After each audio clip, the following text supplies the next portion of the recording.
So sitting on the line here, the men's JV heavyweight 8, the Ernie Bear Trophy. This is the 220 event number 129. We got 1 minute to go on the official clock. So Jacksonville University in lane 1, St. Joseph's in 2, Drexel 3, Temple, and you had mentioned before the 3 city crews right there in the center. MIT in lane 5 and GW, George Washington University in lane 6. So we saw some really incredible kind of friendly rival racing in these middle lanes in the 3v8 between these 3 schools. Yeah. Same lanes, St. Joe's, Drexel, Temple in that order, same here. So let's see what happens here. I can't wait. They can't wait. Well, unfortunately, they do have to. Yes, they do. Looks like we're still waiting for the officials to poll the crews, given that we don't have all the athletes sitting ready.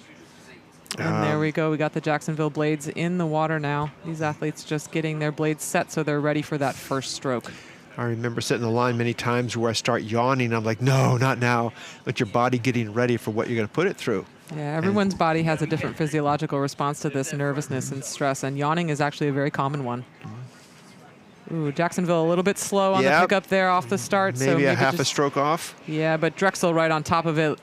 Look at that, nice and clean in that stern pair like we were just talking about. Yeah, really exciting stuff coming out of there from the Drexel boat.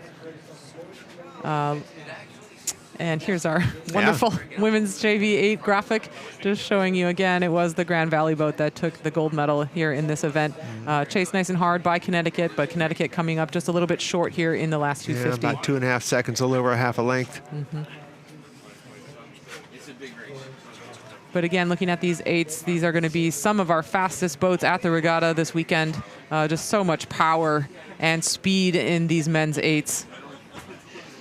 We're looking at the St. Joe's crew there just going behind the abutment.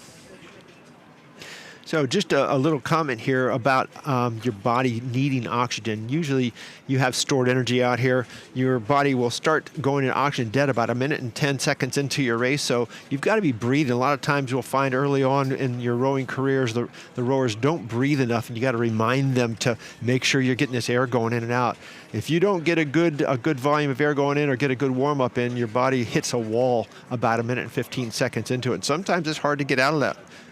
Might take you 10, 15 strokes to recover from that, but that can win or lose a race for you. Yeah, and that's where those long, long hours of the aerobic training that we as rowers do come in to be so important in these races, just training those aerobic systems to really do that oxygen transfer and make you an efficient machine when you're taking on these athletic feats.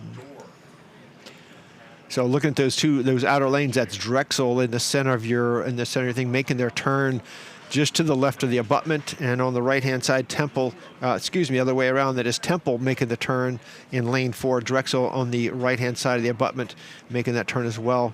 Yeah, and again, because of the dogleg here, we're going to wait to call margins until these crews are a little bit straighter on the course, but having come through the bridge, Temple and Drexel do look like they've gotten their course straight down. It does look like they are 2 race leaders at the moment, definitely over our crew on the left side of your picture in the red boat, MIT, and George Washington there at the top of the picture, just off the pace of the Temple boat that we see here in this yellow Empacher. Yeah, so if you can recall the men's 3rd varsity heavyweight 8 that went off 2 races ago, the blade work in these guys, the next level up as far as the 8s are concerned, is a little bit cleaner, a little bit more accurate, and that's why they're in this boat. They're probably a little bit faster, a little more experienced than the previous 8 that went down the course 2 races ago. Yeah, so this Temple boat just stroking 36.5 strokes a minute. That's a nice, comfy base pace for an 8. Oh, yeah. But looking very sharp and tidy as they do so. Maybe just having the edge over the Drexel JV right now. But Drexel absolutely still in it, and with a lot of overlap with this Temple boat. Temple is absolutely not able to relax at this point with Drexel this close. And look at these 2 boats distancing themselves as they go past the 1,000-meter mark between the crews on the outer and inner portions of the course. Open water now between lanes 1 and 2 and lanes 5 and 6. And as I said that, and we transition to the drone shot, it does look like Drexel has moved through Temple and might just have the advantage at this point. Drexel also stroking 36.5. Temple running about identical to that, within half a beat of each other. Yeah, and there's a good battle going on for that third spot. Look at that, between lane 5 and 6. That's the MIT and George GW boat out there on the outside, but even on the inside here, lane 2, St. Joe's there. So bronze medal in contention here, gold medal in contention here. It's a matter right now, looks like, as you said, Drexel might have that advantage over Temple at the moment. Yeah, and right now it is only just about half a length between Temple and Drexel, and that is absolutely not enough of a safety cushion that you're going to need in that Drexel boat to be unassailable as you're coming into this last 250. Temple will definitely have an opportunity here as they're coming under the wires to turn things around. Look at the GW boat over there in lane 6 is now moving out in front of the MIT boat, as well as the St. Joe's boat over there in lane 2. So it looks like GW is pushing themselves potentially into that bronze medal position.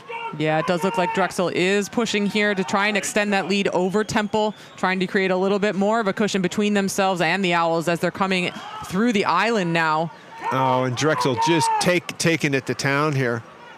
Yeah, Drexel looking very, very sharp and very committed in this JV boat to take this gold medal here at this year's Dad Vail Regatta as they're continuing to extend that lead. It does look like it's up to almost an entire boat length now that they've taken on the Owls over the last 100 meters or so. And actually moving away from them as they go into this last few hundred meters, last 150 meters. What a sprint from the Dragons here as they're coming past the grandstands. The coxswain actually looking over at the grandstands and not at his athletes as he is going. Yeah. Temple definitely solidly in that second place position. I do not think they are at risk from this attack that is coming from St. Joe's and from St. GW. Joe's GW on the far side. That's going to be a race for the bronze here. St. Joe's come up pretty hard on GW on the far side of the course.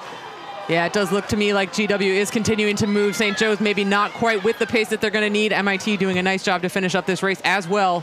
But I do think your medals are going to be 1 Drexel, 2 Temple, and 3 GW. Yeah.